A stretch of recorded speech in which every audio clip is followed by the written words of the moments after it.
Ouais, parce qu'on a passé nos nuits à faire plein de choses. On a passé du temps au téléphone, sur Facebook, on passe nos nuits, suivant comment, en soirée. On passe nos nuits à faire plein de choses, mais on sacrifie rarement nos nuits pour l'essentiel. Et là, je pense que ça vaut vraiment la peine de faire ce sacrifice-là. Et voilà, de devoir mettre son sommeil de côté pour une cause qui en vaut vraiment la peine, c'est-à-dire le Seigneur. Tout simplement parce qu'il est écrit dans la Bible que tout ce qui respire loue l'Éternel. Et là, c'est l'occasion pour nous, durant toute une nuit, chaque fois qu'on respirera, on pourra louer réellement l'Éternel. Voilà. Donc voilà, tout simplement parce qu'il nous a créés pour être en contact avec lui et pouvoir communiquer avec lui.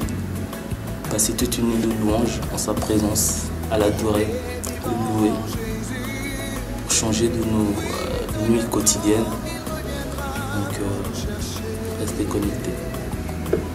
Vu que ça veut dire rester connecté, j'aimerais vraiment que ce jour-là, on puisse vraiment recréer cette atmosphère qu'il y avait dans le Jardin d'Éden, où l'homme et Dieu étaient vraiment connectés, où Dieu vraiment passait dans le Jardin d'Éden et puis sa présence était vraiment puissante.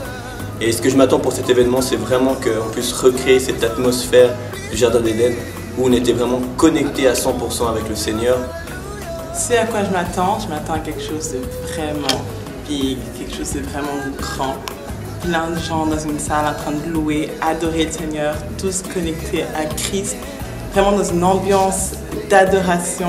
Je m'attends vraiment à quelque chose de gigantesque. Alors ce que j'attends de cet événement, principalement, c'est de voir des personnes expérimenter la présence de Dieu dans leur vie. On a tous une image de Dieu, certains pensent que c'est un Dieu figé qui n'agit pas, d'autres que c'est un Dieu qui est mort, que c'est juste un Dieu qui se trouve dans les cieux, mais là vraiment expérimenter le Dieu vivant. Et à partir de là, pour ceux qui ne connaissaient pas Dieu, qu'ils soient connectés avec lui durant cette soirée, et pour ceux qui s'étaient déconnectés de lui, qu'ils soient reconnectés avec Dieu tout simplement.